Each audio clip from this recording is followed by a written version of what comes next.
umwuga w'ubuhanzi ntago uba woroshye. Ibaze ko Bruce Melody ubu ngubu uri gutegura ibitaramo bikitabirwa n'abantu barenze 20,000. Byamusabye kuba amafaranga iwabo kugira ngo akore indirimbo ye ya mbere. Diamond Platnumz ufatwa nk'ibendera ry'umuziki wa Afrika cyangwa se wa East Africa, byamusabye kugurisha impeta ya mama we kugira ngo akore indirimbo ye ya mbere. Ibaze ko umuhanzi ufite Grammy Award 9 ari we Rihanna, byamusabye kuva mu ishuri afite imyaka 15 gusa kugira ngo ajye gukora umuziki. Ese ibi bintu ababikoze bose byarabahiriye cyangwa hari abo bitahiriye? Reka tuvuge ko byahiriye. Bruce Melody agitangira umuziki yavuze ko byari bigoye cyane kubera ko atabonaga uburyo aririmba cyangwa se agaragazamo impano ye, kubera ko korali yaririmbagamo ntabwo yamwemereraga ko ari gutera indirimbo ngo ayitere mu materaniro. Ibi byatumye ajya kureba itsinda rya KGB kugira ngo imufashe kuba yazamura impano ye ubwo yari avuye muri gospel yigiriye muri sekira ajya gukora indirimbo noneho zisanzwe zitari izo mu rusengero. Muri iki gihe ntabwo byahise bikunda neza kubera ko indirimbo yari yishyuriwe na nyakwigendera Henry itakozwe n'umuproducer wagombaga kuyimukorera ariwe producer Jackson. Muri icyo gihe Bruce Melody yari afite inshuti ye, iyo nshuti rero yamugiriye inama yuko yashaka amafaranga ubundi akayamuzanira akamufasha kumujyana kuri studio ikamukorera indirimbo ye ya mbere. Bruce Melody kuko nta kazi yagiraga muri icyo gihe yari akiri mutoya, yafashe umwanzuro wo kwiba amafaranga iwabo ubundi ayazanira umuhungu kugira ngo bajye gukora iyo ndirimbo. Ikintu kibabaje nuko uyu muhungu atigeze kuri ibyo yari yumvikanye na Bruce Melody, ahubwo agicakira amafaranga ngo yahise aburirwa irengero. Bruce Melody yakomeje guhatana atyo kugeza atangiye gukora umuziki we guhera za 2010 za 2012 akora Uzandabure, gukomeza akigera muri Super Level akora indirimbo zikomeye cyane nka Ndumiwe, birangira ageze muri Primus Guma Guma Superstar arayitwara muri 2018. Kugeza ubu ngubu ari mu bahanzi bameze neza cyane mu muziki nyarwanda kubera ko ari mu bahanzi bafite ibikorwa bigaragara byavuye mu muziki, cyane ko avuga ko amafaranga yose afite cyangwa se ubuzima abayemo ubu ngubu bwiza cyangwa se bumeze neza abikesha umuziki. Kugeza ubu ngubu ari mu bitaramo yise 2026 Summer Country Tour. Yavuze ko ibitaramo byahaye akazi urubyiruko rwinshi rwo mu Rwanda, ndetse ibitaramo bye bimaze kubera mu karere ka Musanze ndetse no mu karere ka Nyagatare, byagaragaye ko byitabiriwe n'abantu benshi, bivugwa ko barenga ibihumbi 20. Ubu ngubu hasigaye uturere tubiri ari two Bugesera ndetse na Rubavu azagiramo ku itariki 4 z'ukwezi kwa karindwi. Uyu nawe byarakunze.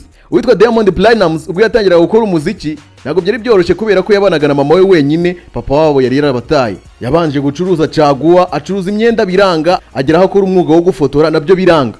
Muri icyo gihe cyose yashaka ikintu yakora kigamuha amafaranga ku buryo yakwita ku muryango we, mbese akabonera nk'umubyeyi we amafunguro. Abonye byanze yahise yigira inama yo kujya muri studio, ariko kuko nta mafaranga yari afite menshi yari kumufasha kuba yakora indirimbo nziza, byabaye ngombwa ko agurisha impeta yari yarahawe na mama we ya zahabu. Impeta ya zahabu mama yari ayifite nk'urwibutso kuko nicyo kintu cyonyine Diamond yibukiraga kuri papa we. Impeta yafashe umwanzuro wo kuyigurisha kugira ngo akore indirimbo ze za mbere. Yarazikoze biranga, ariko bigeze ku ndirimbo yakoreye umukunzi we bakundanaga witwa Sala, akamukorera indirimbo yitwa Nenda Kamwambie. Indirimbo yahise ituma atumbagira, bituma izina rye rimenyekana.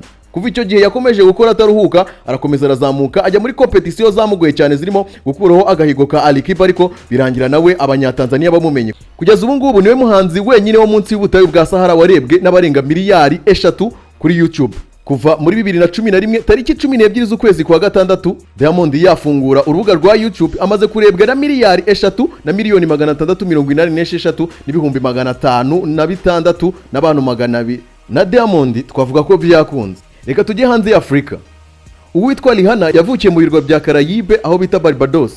Ahangaha yigaga nk'umwana muto ariko ufite impano. Yabonye ko impano yo kuyizamura bizasaba ko yifashisha abagenzi be, afata abakobwa babiri bakora itsinda ry'abakobwa bato ariko baririmbaga. Baje kugira amahirwe yo kugaragaza impano yabo. Uyu mu producer yitwaga Evans Rogers.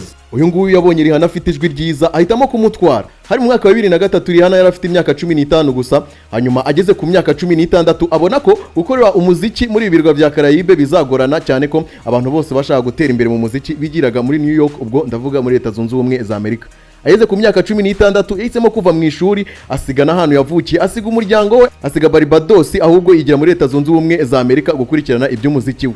Yarafashe risk, yarafashe umwanzuro ugoye cyane, kureka ishuri ukajya gukurikirana umuziki. Agezeyo byagenze neza kubera ko indirimbo zimwe na zimwe zagiye zijya hanze abifashijwemo n'uyu Evan Rogers, zatumye abarimo nka Jay-Z bamwizera, bamuha amahirwe kuba yaririmbira muri label ikomeye y'umuhanzi Jay-Z.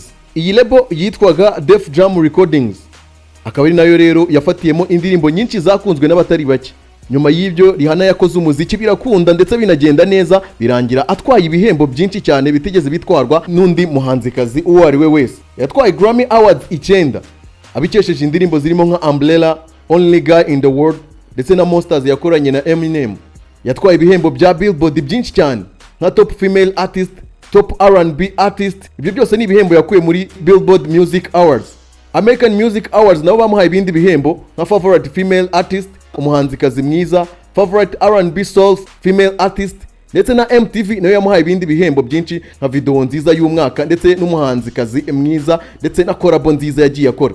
Hari abandi bahanzi byakunze ariko hari nabo bitakunze. Woba wita umuziki. Nitwa Tiger. Ugira ibihe byiza.